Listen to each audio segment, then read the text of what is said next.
এক একটা teddy shirt 400 থেকে 500 টাকা, কিনতে না পারলেই বস্তি কাকা। টেডি শার্ট পরলে সাপরি, সেম ড্রেস আপ পরলে গ্রামের খালাতো ভাই, একটু চুল কাটা এলোমেলো হলে টোকাই। তা ভাই তোমাদের মতো এত স্মার্ট হ্যান্ডসাম ছেলে পেলে থাকতে শাহরুখ খান সালমান খান নায়ক হয় কিভাবে? অতি বড় হয়েও না, ঝড়ে পড়ে যাবে, অতি ছোট হয়েও না, ছাগলে মুড়ে খাবে, সেই অবস্থা হয়। না ভাই, আপনার সাথে একমত হতে পারলাম না। যেখানে টেডি পুতুল মূর্তি এইসব জিনিস বাসায় রাখাও পাপ, সেখানেই টেডি গায়ে দিয়ে ঘুরে বেড়ানো কতটা যৌক্তিক? গাইস, এই নিয়ে আপনার মতামত কমেন্টে জানাবেন। ঠিক আছে। এমন ভাবে সাংবাদিকরা রিপোর্ট করে যে ব্যারিস্টার সুমন বন্ধুর বউকে শাড়ি দিলেন, বোঝা যায় বন্ধুর বউর সাথে আমার সম্পর্ক।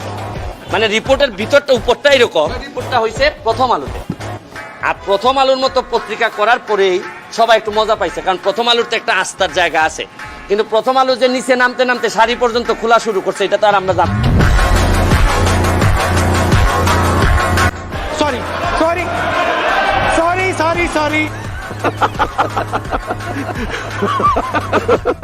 হ্যালো গাইস, কেমন আছেন সবাই? আশা করি সবাই অনেক অনেক ভালো আছেন। বরাবরের মতো আমাদের নতুন আরেকটি ভিডিওতে আপনাকে স্বাগতম। আজকের ভিডিওতে আপনারা দেখবেন রিসেন্টলি সোশ্যাল মিডিয়া সহ টিকটক কাঁপানো অস্থির বাঙালিদের মজা সব ভিডিও, যে ভিডিওগুলো দেখলে আপনার হাসতে হাসতে পেট ব্যথা হয়ে যাবে, গ্যারান্টি দিচ্ছি।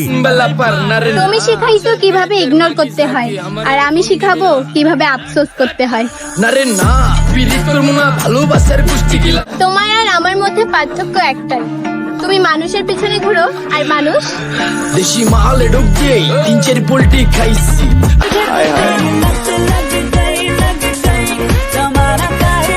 গাইস, তোমাদের সাথে একটা কথা শেয়ার করি, আর সেটা হচ্ছে আমার সাথে এখন ইউটিউবে ডাইরেক্ট কমিউনিকেশন হয়।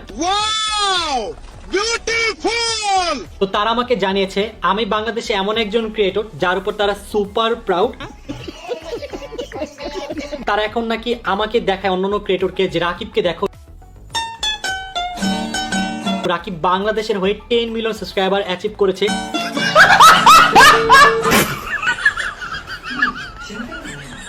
সুতরাং গাইস, আমাদের সাথে আপনিও টিকটকার এবং অস্থির বাঙালিদের দম ফাটানো হাসির ভিডিওগুলো দেখে মন খুলে হাসতে চাইলে আজকের ভিডিওটি সম্পূর্ণ দেখার অনুরোধ রইল, কেননা শেষে রয়েছে বাংলাদেশে রাতারাতি ভাইরাল হওয়া অস্থির সব কাণ্ড কারখানা, যা আপনাকে ভরপুর বিনোদন দেবে। আর হ্যাঁ গাইস, আমাদের চ্যানেলে নতুন হলে অবশ্যই সাবস্ক্রাইব করে পাশের বেল বাটনে ক্লিক দিয়ে রাখবেন, আর এরকম মজার সব কাহিনী দেখতে ভিডিওটিতে একটি লাইক দিয়ে দেবেন। কিরে রাইট বাজতাছে 3টা, তুই এখন মোবাইল টিপতাছস, ঘুমাস না কে? আব্বা কি জানি হইছে আমার বুঝতাছি না, দুই ঘুম ধরতাছে না। ও ঘুমে ধরে না? আচ্ছা পরশুদিন না তোর পরীক্ষা, যা বইটা নিয়ে পড়তে হয়। ঘুম ভালোবাসি রে, আমি ঘুম ভালোবাসি রে।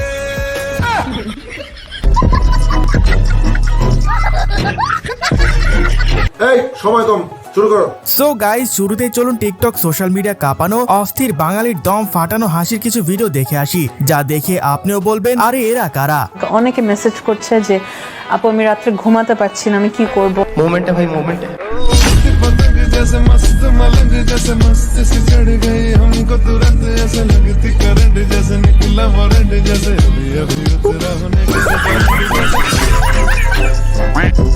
ভাই রে ভাই, এসব মেসেজ কারা দেয়? আপনারা তাদেরকে একটু খুঁজে খুঁজে পুলিশে ধরিয়ে দিন, তারাই রিমান্ডে নিয়ে একেবারে ঘুম পাড়িয়ে দেবে। মানে ভাই, পোলাপাইনরা দিন দিন এত ফাজিল হয়ে যাচ্ছে যে কি আর বলবো। এই বদমাইশি দেখবেন আবার ভাইরাল হয়ে গেল, আবার হাজির ভাব ধরবে। আমার ভুল হয়েছিল, আমার ক্ষমা করে দেন। A few moments later. এই যে দেখেন চুলগুলো কিন্তু আমি কেটে ফেলতেছি, ঠিক আছে? ওনার চুল কিন্তু রাখবো না, সব চুল কিন্তু আমি কেটে ফেলবো, ঠিক আছে? ঠিক আছে। এই যে দেখেন চুলগুলো কিন্তু আমি কেটে ফেলতেছি। উনি ইসলামের পথে ফিরে আসছে, আল্লাহ তাআলা যেন তাকে আবারও সে মসজিদের ইমাম বানায় দেয়। খুশি হলাম তোমার কথা শুনে। আগেই বলেছিলাম ভাই, এগুলো সব আসলে ভাইরাল হওয়ার ধান্দা। আর এই ভাইরাল হওয়ার নেশায় আমরা এতটাই মগ্ন হয়ে গিয়েছি যে নিজের ধর্মকেও পুঁজি করতে দুবার ভাবছি না। ঠিক বলেছো, আজকে রাকিব হাসানের জন্য ইয়াসিনকে আর মিথিলাকে মানুষ চিনছে, না হলে কখনোই চিনতো না। ইয়াসিনকে, মিথিলাকে এটা কখনোই মানুষ চিনতো না। তাও সত্য। তারা দুইজন যেভাবে পাতে খায়, পাতে একদম পটি করে দেয়, এই অভ্যাসটা আমার কাছে খুবই বাজে লাগে। মারামারি যে হবে এটা আগে থেকে জানতাম। আচ্ছা, এখন আমি বুঝতে পারতেছি যে এখন রাকিবদের টিমে এই ঘটনাগুলো ঘটতেছে, এ ওকে দোষারোপ করছে, এ ওকে দোষারোপ করছে। আসলে কিছুই না, আসলে হচ্ছে ওর লক্ষ্য ছিল যে ও ভাইরাল হবে। কেসটা তুমি ধরেই ফেলেছো। কথা বলেন কেন? আমি ভাই পার্সোনালি এই রাকিব হোসেন টিমের কোনো কন্টেন্টই পছন্দ করি না কিংবা দেখিও না। তবে আপুটির কথার মধ্যে লজিক আছে। রাকিবের কারণে বাকিরা আজ এত জনপ্রিয়, কিন্তু তারপরেও এদের উপর মায়া করে লাভ নাই। কয়দিন পর এরা আবার এক হয়ে যাবে সবাই। সঠিক বলেছেন, আপনার বুদ্ধি ভালো। যাই হোক,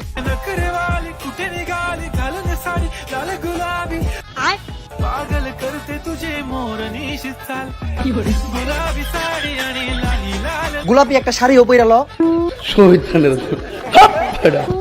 কি করতাছস তুই এটা? আমার একটু বুঝা যে তুই এটা কি করতাছস। গোলাপি শাড়ি ট্রেন্ডিং গানে একটা টিকটক ভিডিও বানাইতাছিলাম।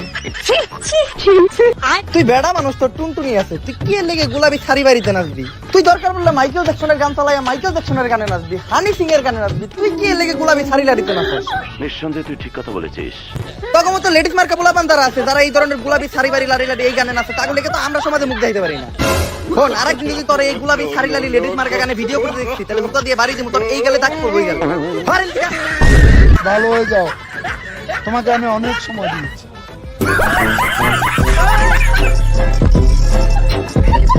ঠিকই আছে ভাই, তুই ছেলে মানুষ, তুই কেন গোলাপি শাড়ি, থ্রি পিস এইসব গানে নাচবি? পৃথিবীতে এত সুন্দর সুন্দর গান আছে, সেগুলোতে নাচো। তা না করে এসব মেয়েদের গানে কেন কোমর দোলা বুঝি না। নাকি তোমরা দেখতে ছেলে হলেও মনে মনে মেয়ে? কোনটা? 12টা বেজে গেছে, চলো শুয়ে পড়ি। আমি আলাদা শুভ। তুমি আলাদা শুলে ফুলসজ্জা হবে কি করে? আমি আপনাকে একটা কথা বলতে চাই। কি কথা বলতেছ? আমি অন্য একজনকে ভালোবাসি।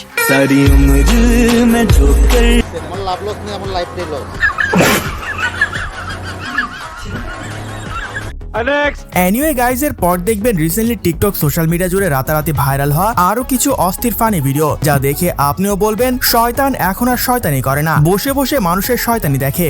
ভাই আপনি তো সব পারেন, পারলে একটা টিভি ভেঙে দেখান ভাই। যেহেতু আপনি বলেছেন, তাহলে সেটা আমার জন্য কোনো ব্যাপারই না, কোনো ব্যাপার না। ঠিক আছে, দেখেন বাইক না কইরে তুই পারমাণবিক কান্তা লই যায়, তাড়াতাড়ি আয়।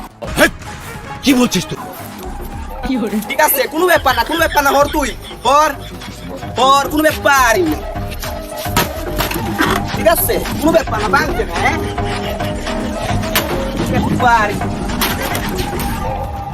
এইটা কি কোনো কথা? और अभी तो रुको ভাই, আপনি তো অনেক সুন্দর সুন্দর লঙ্গি পরে ভিডিও করেন, পারলে কান লঙ্গি চিরে দেখান। কি মানুষ রে বাবা। ভাই যেহেতু আপনি বলেছেন, তাহলে সেটা আমার জন্য কোনো ব্যাপারই না, কোনো ব্যাপার না। ঠিক আছে, দেখেন লঙ্গি তো কোনো ব্যাপারই না।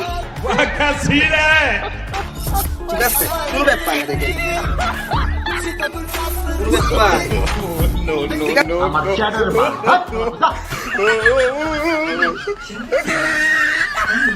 ভাইটি মনে হয় অনেক বড় লোক, তাই যে কোনো কিছু ভেঙে ফেলা তার জন্য কোনো ব্যাপারই না। ভাই এবার আমি আপনাকে একটা চ্যালেঞ্জ দেই, দেখি পারলে আপনার বিচি পাথরের উপর রেখে দুইটা বাড়ি দিয়ে দেখান। জানি পারবেন না। যাই হোক, আসছিল হচ্ছে অন্তরার ফ্যামিলির সবাই, শুধু অন্তরা ছিল না। অন্তরা মেবি রাকিবের বাসায় ছিল, এর কারণে ও আসেনি।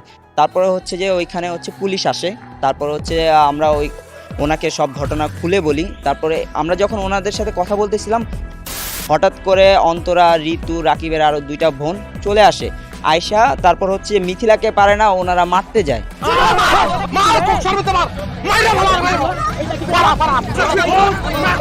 পিছন দিক দিয়ে ঋতু আর অন্তর আমাকে লাথি মারে, যেটা ভিডিওর প্রুফ আছে আমাদের কাছে।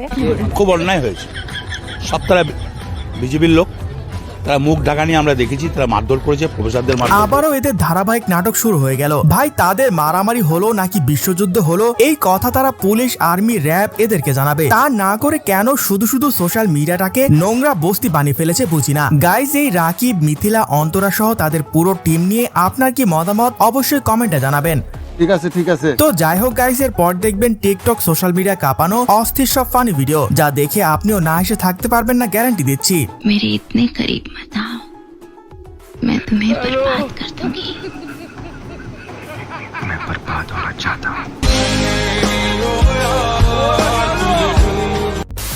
সো গাইস, দেখতে দেখতে ভিডিওর শেষ পর্যায়ে চলে এসেছি। কমেন্টে জানান ভিডিওটি আপনার কাছে কেমন লেগেছে এবং ভিডিওর কোন পার্টটি দেখে সবচেয়ে বেশি মজা পেয়েছেন সেটাও জানাতে ভুলবেন না। আর অবশ্যই আমাদের চ্যানেলে নতুন হলে সাবস্ক্রাইব করে পাশের বেল বাটনে ক্লিক দিয়ে রাখবেন। আজকের মতো এখানে বিদায় নিচ্ছি, আল্লাহ হাফেজ।